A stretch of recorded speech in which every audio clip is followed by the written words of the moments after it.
want to give you a broad overview. You can go into very scientific, very, mathematical kind of calculations with all of this, and that's not the idea. I want to give you a broad idea so that you can go and kind of sort out your own diet, or at least know how to, what's healthy, what's not healthy, what should I leave, what should I take, all of that. That's the kind of the idea of today. All right. If you want a specific after today, I can help you with that as well, but I want to give you the knowledge so that you know the importance of what must be where. All right. So this is going to be kind of the hierarchy of what CrossFit tries to accomplish. All right. So you know how this pyramid works. You start with the base, which is the most important, and then you build up to kind of where you want to be. This is going to be the end focus of what we're doing, and that's the tip of like the pyramid.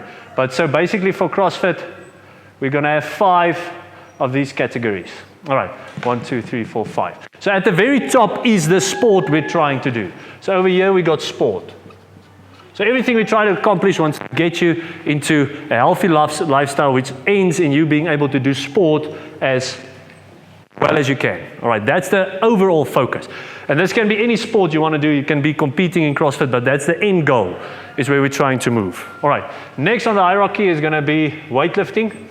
So this is not just weightlifting like snatch and clean and jerk. This is every weighted movement we do. Anything that you have an external load will fall into the category of weightlifting. All right, so obviously that's very important as we're getting older, osteoporosis, stuff like that. Your bones start to degenerate, and adding to a bad nutrition, that's also going to have a negative impact on the way your body functions. All right, so that's why weightlifting is also very important for us. If you don't use an external load, if you don't add weight to the stuff you're doing, you're going to also struggle as you're getting older. All right, lifestyle is going to deteriorate. Then we have gymnastics. So that's not just gymnastics in itself, that's like own body weight movements. So burpees, pull-ups, all of that falls into the gymnastic category. And already you can see, we believe that the own body weight movements is more important than the weightlifting movements. All right, although both are important, it's more important that you're able to move your body around space, especially like doing a burpee. You have to understand, if you can't do a burpee anymore, you're going to die. It makes sense. If you lie on the ground, you can't get up, and nobody's there, you're dead. All right, so that's why a burpee is essential for you to keep on living. That's why you do stuff like that. You should understand that. Then we've got metabolic conditioning, or Metcon. So this is like the lungs you have. This is your ability, your aerobic capacity. So this is how well can you do endurance type of movements. So we've got Metcon. That's more important than gymnastics and weightlifting. That starts to form the base. But at the bottom of this, the most important of all, what do you think is going to be there? Niemand.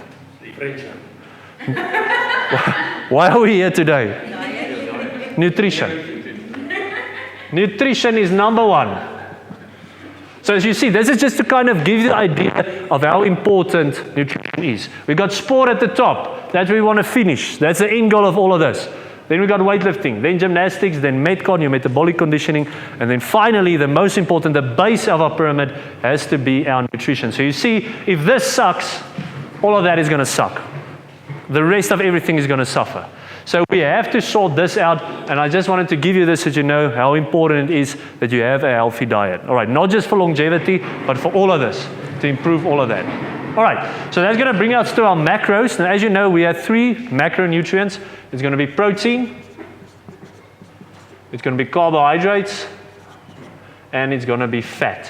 All right, so I just want to quickly explain to you what each of those macronutrients does and how we should interact with them and what we should do, in what quantities should we eat them, in what quantities must we take them in. So protein is going to be basically our building blocks. Protein is the thing that builds muscle. The more protein that you have, the more muscle you're going to be able to build. And what's important, you should understand what calories each gram of protein gives you. To what does that equate? Because not all of this, like a gram of protein is not the same as a gram of carbs. So just to give you an idea, a gram of protein is going to give you 4 kilojoule calories to more or less, just to give you an idea of how much calories there is in a gram of protein. So if we look at carbs, 1 gram is going to go to 4, and then interestingly enough, fat It's going to be 9. All right, so fat is the most calorie dense of all of those 3. So what we must first understand, this is our building blocks. So you want to get as much protein as you can. So you'll see the amount of calories that there are in protein is much less than fat. So if you eat a lot of protein, that's not going to equate to as much calories in your body as you would if you eat a lot of fat. All right, but you'll see this is not necessarily a bad thing. We want to consume fat. The problem comes in is if we have a lot of fat and carbs. Taking a lot of fat and carbs in, that's the thing that's going to make you gain weight. That's the thing that's going to make you not being able to be in a good condition. So when you eat something and you look at your plate, you want to make sure you can either have a lot of protein. You must always have a lot of protein. Protein should always be the main food source in your plate. So if you go and you look at your plate, what I'm going to eat for now, if protein is like more than 50%, that's a lot, then you'll be fine. Then you're going to struggle to gain weight. You're going to struggle to become overweight, especially. That's like the basic concept. When you're looking at your board of food, what is the most quantity? It should be protein. So that's going to be your chicken, your steak, whatever protein you have in your board, that should be that. And while we're on that topic, what you should know is animal protein, so I'm talking about meat, is a complete source of protein. That has all the amino acids in the right chains that your body needs. Any other plant-based protein that they claim have a lot of protein is incomplete.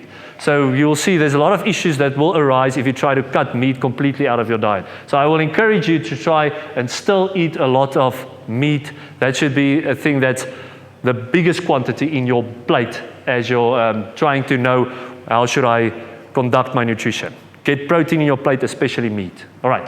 Then when we look at carbs, so carbs is something that's going to give energy, all right? But it's also where we have to be careful. If you eat a lot of carbs, that's going to make you gain weight a lot. So most of you, like you're sitting there, carbs is your main source of energy because you eat a lot of carbs. That's why a ketogenic diet is very effective in helping you get into shape and lose weight, because someone that has eat a lot of fat and eat a lot of protein, their main fuel source as they're going about their day is going to be fat. So they're burning their fat immediately. So a person that eats a lot of carbs, you first have to burn through all the carbs that you have in your body before you get to the fat part. So there's an extra layer of energy you have to expend before you're actually losing weight. That's why a ketogenic diet on paper is very effective. All right. One thing to keep in mind with all of this, as I'm going especially through the calorie counting, is everybody's physiology is different.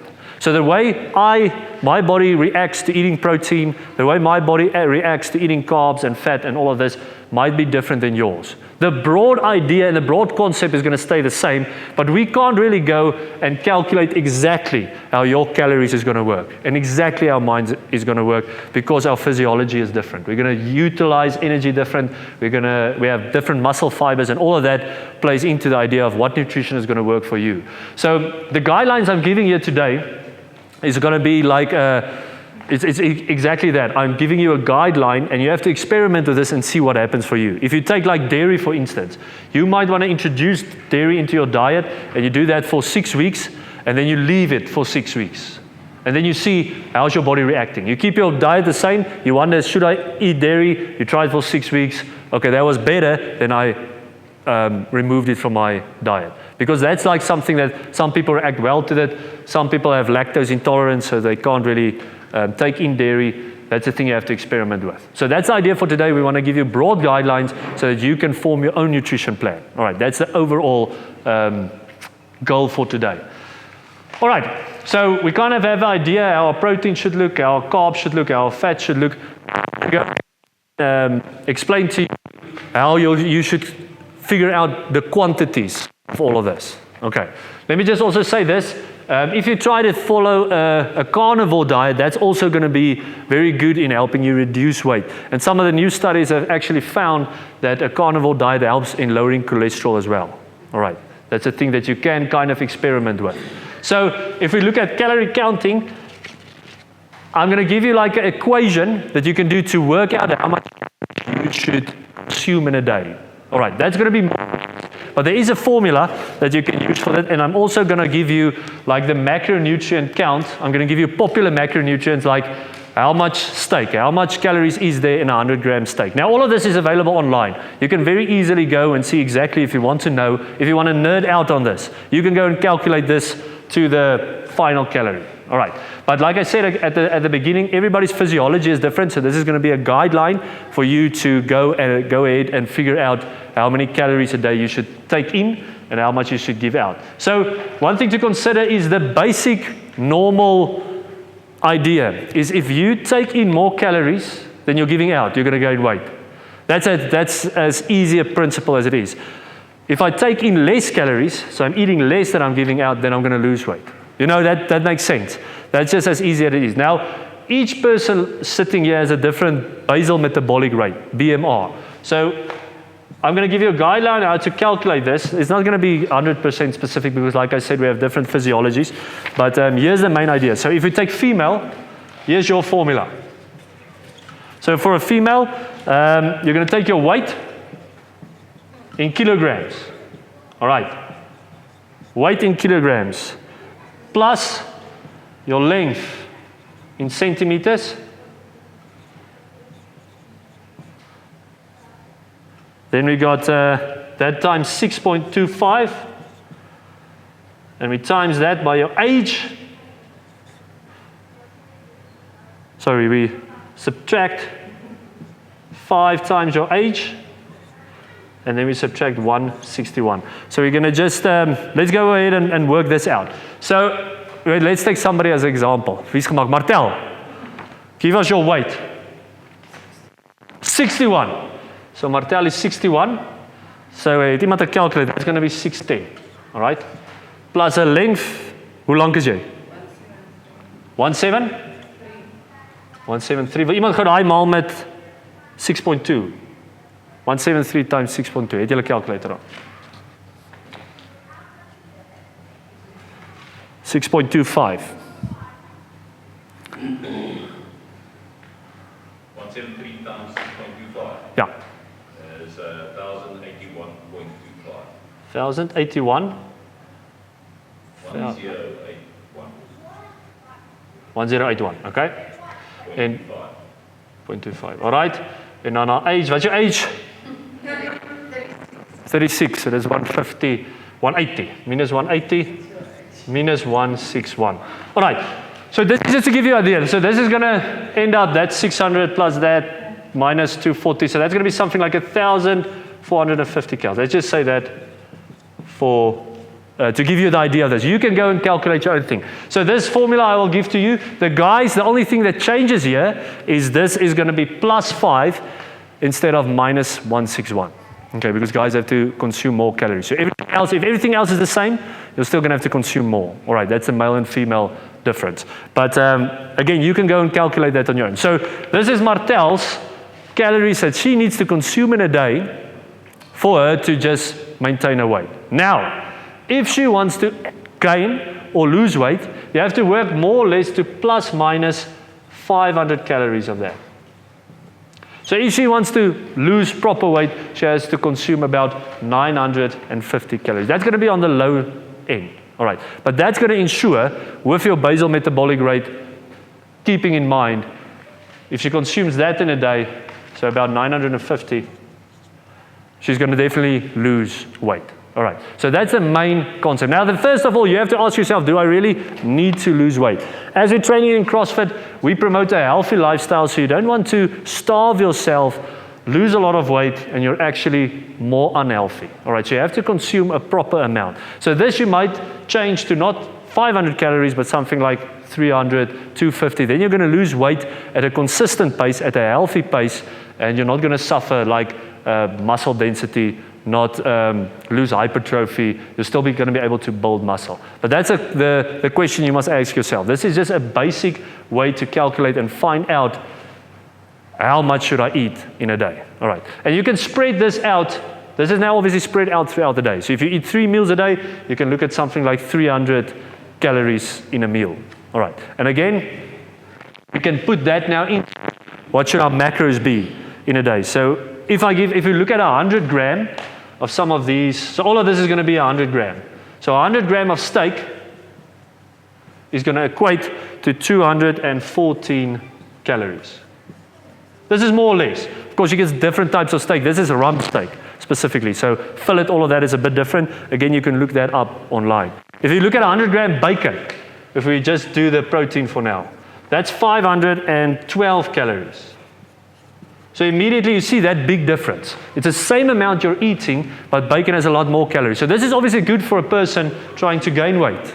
Right? It's not that bacon is unhealthy, but it does have a lot of calories. So if you're trying to lose weight, thinking about what meal you want to go with a steak, because 100 gram of that is going to be almost half of the bacon. So that's just to give you another example. If you look at chicken, what do you think, more or less than a steak? It's less, yeah, for sure. So that's 166 calories. So that's why they joke and say chicken breast and egg whites, because chicken has a lot less calories than steak, for example. All right, now what you also should keep in mind, you can't just eat chicken breast and egg whites. If you just eat that, you need variety. So you need to get, for the vitamins and minerals, we're not going to go very deep in that, but to get proper vitamins and minerals, you have to have a variety in your diet. You can't just eat the same thing over and over. So you have to experiment around with all of this. If we look at the vegetables, so you'll immediately see that you can't get fat from vegetables. Look at the amounts that this is. Like a green salad of 100 gram gives you 14 calories. So you see, you can eat yourself duck on green salad, and you're not going to get there. You can eat a kilogram of green salad, 100 gram of steak. So you see, that's why if you experiment with this the right way, you'll ensure yourself you can still eat a lot, but you won't gain weight. Okay. Dan het ons kool. Wat's dit? Coleslaw.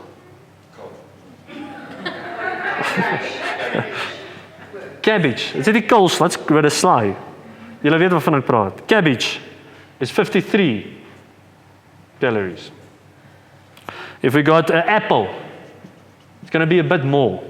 So 93. If we talk about fruits, fruit is healthy, but in moderation, because it has fructose. And fructose converts into sucrose in your body. So eating more than 2 or 3 fruits, especially big fruits today, is not recommended. All right. I'll chat about sugar and alcohol, all of that we're going to chat about now. But that's the thing about fruit. Fruit is healthy, but too much is going to have a negative effect because of the fructose.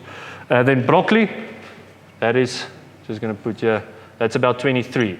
Now we get to if we get to the dairies. So this is why I said you have to be careful for dairy. Dairy can be healthy, it's a natural product, but too much of that will have a negative effect. So something like cheddar cheese, where do you think that will be?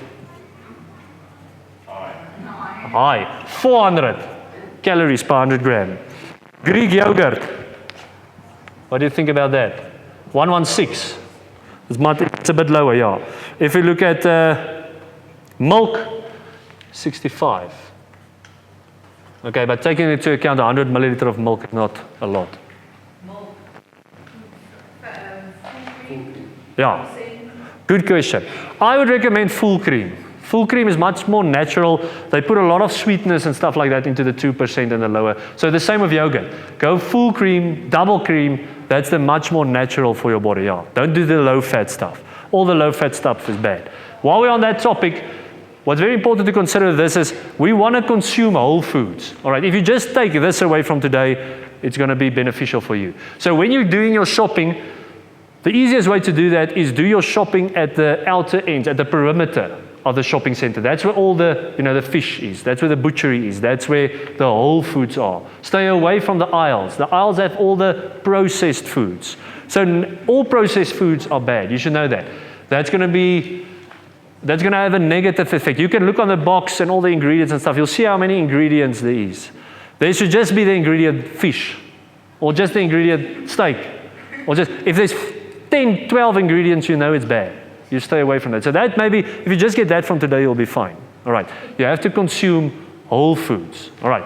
Now what we still have to do here, I'm just going to go over to this side. We have to do carbs.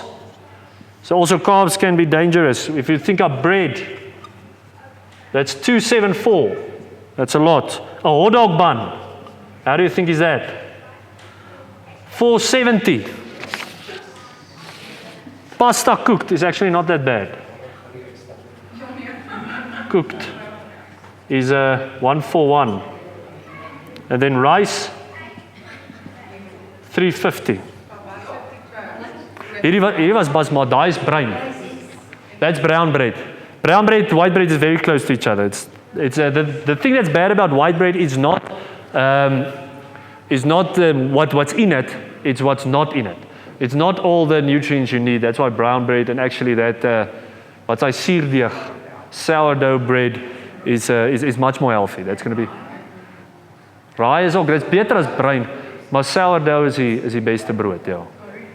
Now, sourdough is the best bread. All right. So this is a lot of info. This is just to give you an idea. What I want you to take away from this, you're now going to make a meal. Martel is going to go. She needs to consume about, let's say, 400 calories in a meal. So she takes 150 grams steak. We're going to get to 300 calories. She takes about, she can gooi 100, 200 grams of vegetables. But you see, then almost when she eats. It comes when people doing their diet, they take a lot of that, and they take a lot of this. And that's where the combination gets skewed. And that's where she's taking in too much calories. But you can gooi with your steak. She can take 200 grams of steak, a lot of this, and then she's more or less where she needs to be. But it's when we add that, boom, then it starts to go into the wrong direction. So this is where we have to be careful. But again, doing this with the protein, let me just put protein here so that you know. So all of this was protein. Putting the carbs with the protein is all right. We can get away with it, but you're not going to get away with it for long. So the ideal is this with this. If you can do a lot of vegetables with a lot of meat, you're going to be golden. All right. One thing that I put on here is nuts, seeds, all of that. That will also fall into a very fat, heavy stuff, which is fine, which is good. We can consume some of that. The idea is not to go overboard with that. All right. So to summarize this, we want to take in a lot of steak, a lot of meat. We have a lot of meat. We want to have a lot of fruit. We want a lot of vegetables. We want to have some nuts, some seeds.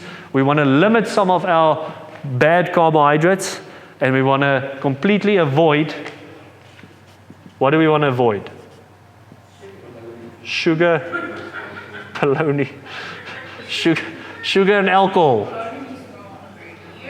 Alcohol, you want to completely eliminate from your diet. There's no reason. Nothing good has ever come from taking alcohol, ever, in the history of mankind. So that's just something you want to sort out for yourself, but that's going to, in the long run, make you much more healthy. You're going to feel a lot more, much more better. What alcohol does is it numbs your body. It numbs your organs. It numbs your brain. That's why you're feeling, hey, it's lucky so. Because, but it's numbing your organs in the long run. Yes? So, grapes and wine is not the same thing? Aww. Not eventually, yeah. But that's it. That's a problem of alcohol. What it's eventually doing, it's going to numb your body and it's going to have a bad effect. And this is also very calorie heavy, of course. These two, you have to eliminate that from your diet. All right.